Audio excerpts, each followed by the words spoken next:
isso, né? Por exemplo, muitos artistas têm defendido, né, dizendo direitos trans são direitos humanos, sem perceber quais são os desdobramentos, todos os problemas que advêm disso, né? E rapidamente defende direitos trans, mas não estão nem aí para os direitos das mulheres também, o que é uma empatia seletiva.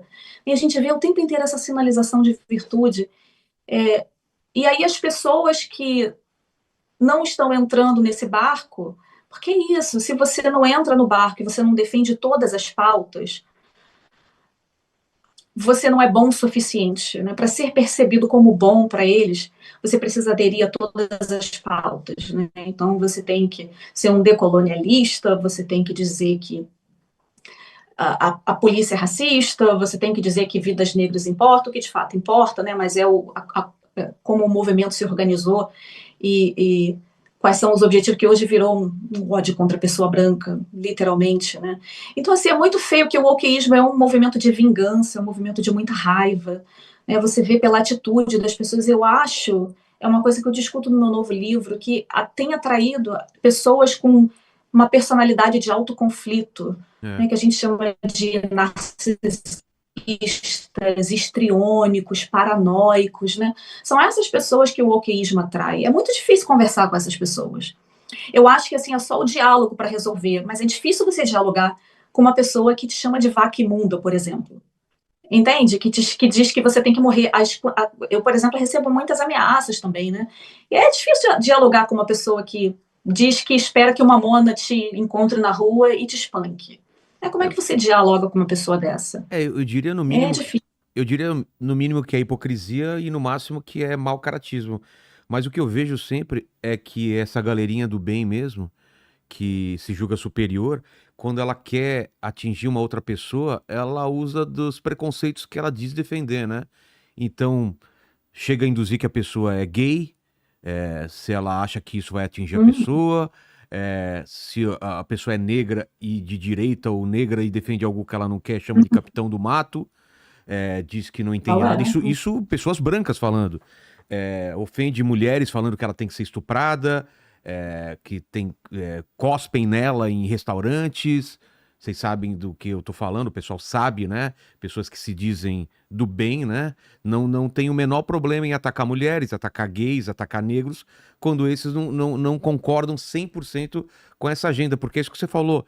Você pode ser progressista, você pode ser de esquerda, mas ai de você de criticar alguma coisa dessa agenda que você já é automaticamente colocado do outro lado, né?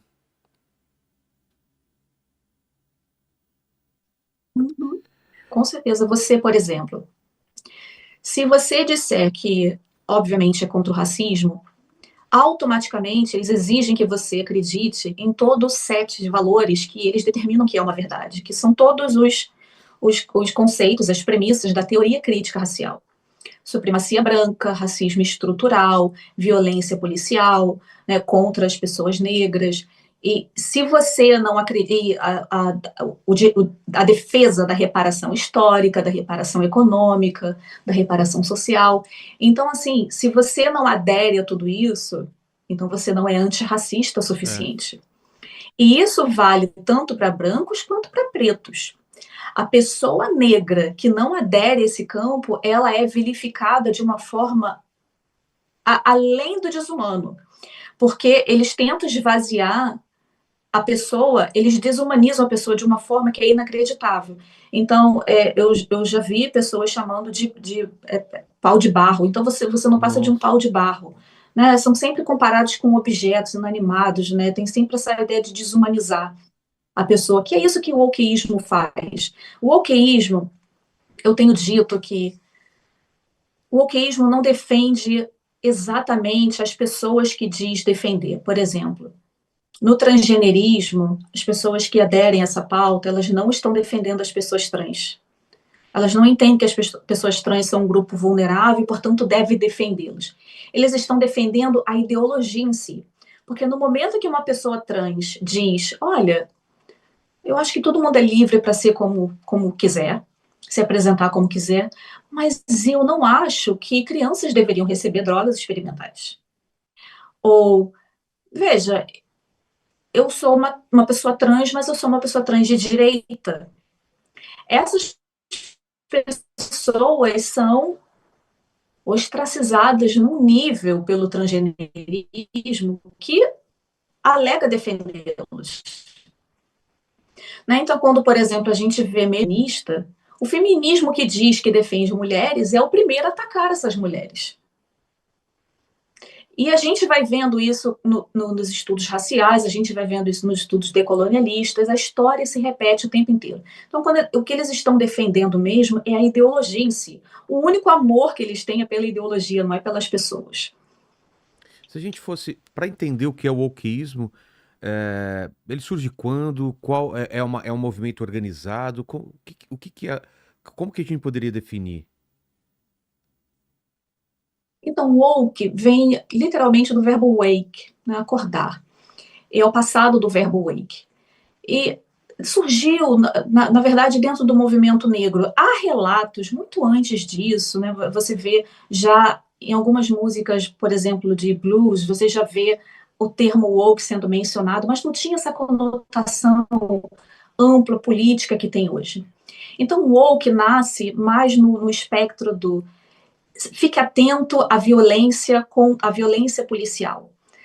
Surge dentro do movimento negro no sentido de stay woke, continue alerta, continue atento à violência policial. Daí que surgiu.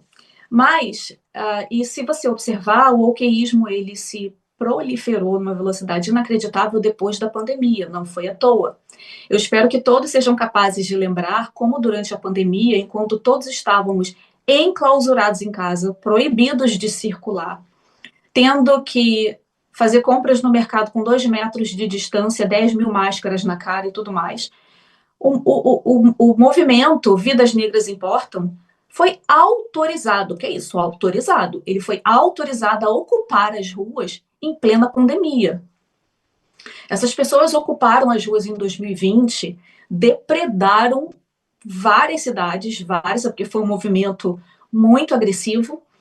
Essas pessoas foram literalmente autorizadas a fazerem aglomerados de pessoas, enquanto todo mundo tinha que ficar na sua bolha. Lembra a história das bolhas? Cada um tinha que ter a sua bolha. Uma bolha não podia se misturar com outra bolha. Você não podia visitar o seu avô. Seu avô morava numa outra casa, você tinha que ver por vídeo só o seu avô. Você não podia tocar em ninguém. Crianças, festas as escolas. Criança não pode ir para a escola. Tudo isso, né? Vamos lembrar da experiência, porque foi há alguns anos só. Enquanto todo mundo estava isolado, forçando a ser isolado, essas pessoas estavam na rua. Milhares de pessoas, de mãos dadas, abraçadas, gritando, cuspindo uma na outra. Elas foram autorizadas a fazer isso. De lá para cá, o termo woke se expandiu e o woke passou a ter um significado um pouco mais amplo do que apenas atento a alerta contra a violência policial. O woke passou, esteja atento às injustiças sociais que vários grupos minoritários sofrem. O problema todo é que quando você passa a ter um monte de grupo minoritário, você cria um problema. Quem é que vem na frente? Porque se todo mundo é vítima, ou se todo mundo é oprimido, que grupo vem na frente? E aí eles começaram a criar um outro termo, interseccionalidade, que é o acúmulo de opressões. Então, uma pessoa branca, ela não acumula opressão alguma. Mas uma pessoa negra, ela acumula uma opressão, a opressão que o branco comete sobre ela. Uma pessoa negra que, por exemplo, seja negra e trans, ela tem 2 opressões. Uma pessoa que seja negra, trans e imigrante, por exemplo, nos Estados Unidos, eles gostam de usar o termo latino, já acumula 3 opressões. E nesse acúmulo de opressões, as pessoas vão ganhando poder, porque opressão virou uma moeda política. E aí eles começaram a instituir os programas de diversidade, equidade e inclusão, o famoso DEI. E as empresas passaram a ser recompensadas quando adotavam esses. E pensa comigo, tudo isso aconteceu muito durante a pandemia. Se a gente parar para observar, o que estava acontecendo na pandemia? Tantas empresas estavam falindo. Pessoas estavam sendo demitidas. Verdade. E muitas, especialmente os microempresários, estavam fechando as portas. não tinha cliente. Quem não conseguiu se reinventar fazendo vendas online, fechou as portas. Então vieram esses anjos bilionários circulando por aí, oferecendo investimento. Olha, eu salvo a sua empresa, contanto que você implemente tais e tais políticas. E foi assim que um monte de empresa foi salva. Em contrapartida, eles adotaram um monte de coisa woke. E é assim que você passou a ver bandeira LGBT, por exemplo, em loja de roupa infantil. É assim que você passou, por exemplo, a pessoa que mora nos Estados Unidos passou a entrar na loja Target, que é uma loja de departamentos, e você começou a encontrar no departamento infantil ser queer é ser feliz, no departamento de crianças. Né? Ser trans é ser você mesmo e coisas desse tipo. Então, assim, não tem como a gente desatrelar a pandemia do avanço do wokeísmo. Porque foi através da pandemia. Consideremos também que durante a pandemia as crianças estavam dentro de casa, enfornadas, fazendo o quê? TikTok o dia inteiro. Não é? Então é mais um agravante. Enquanto os pais estavam trabalhando, as crianças estavam ocupadas no TikTok. E a gente tem que olhar o mundo fora da nossa perspectiva de privilégio. Por exemplo, muita gente mora em um apartamento de um quarto. Eu não consigo imaginar o que foi a vida dessas pessoas por meses com uma criança, por exemplo, dentro de casa, numa casa de um cômodo. Eu sei disso porque eu tenho um filho de 3 anos e eu vou dizer, é muita energia. Então, assim, os pais simplesmente deram o telefone na mão das crianças e os efeitos disso a gente vê até hoje. As crianças estão muito atrasadas em diferentes matérias, as crianças estão com muita dificuldade de compreensão até dos fonemas, elas não conseguem, elas estão com dificuldade de pronunciar, de entender. Em todos os índices a gente está vendo uma queda muito visível, uma piora de comportamento. Então, tudo de ruim, as crianças, quando voltaram, elas voltaram com um comportamento muito ruim, porque foi muito influenciado por essa experiência online. Uma coisa que eu vejo muito as crianças, por exemplo, no TikTok, cujos vídeos são de uma rapidez incrível, a criança ela vai perdendo toda a sua capacidade de se concentrar, de aprofundar, de entender as coisas, porque ela vive na velocidade do clique. E tudo isso vai afetando a capacidade da criança, a capacidade cognitiva mesmo, de entender, de aprender, de aprofundar as coisas, de se concentrar. E tudo isso foi experimentado durante a pandemia. A gente não tem como. E aí, quando a gente vê o Klaus Schwab, que é o ex-presidente do Fórum Econômico Mundial, ex-presidente, porque o oficial ele acabou de ser removido. Quando a gente vê o Klaus Schwab falando que a pandemia, para implementar um novo mundo, a gente fica aqui questionando até que ponto isso foi um evento aleatório, se foi uma coisa planejada, né? Porque da pandemia para cá, o mundo virou woke. Era impossível entrar numa loja sem ver uma bandeira. Era impossível a gente fazer compras sem vermos alguma coisa relacionada à supremacia branca. Em quantas lojas, olha, eu fico impressionada com isso, mas eu gostaria de ter a capacidade de mostrar para vocês. Eu vou postar isso nas minhas redes sociais depois que acabar. Tem uma loja de sabonetes perfumados que você faz o seu sabonete na hora, uma loja incrível, incrível, é sensorial, é delicioso entrar na loja, chamada Lush aqui.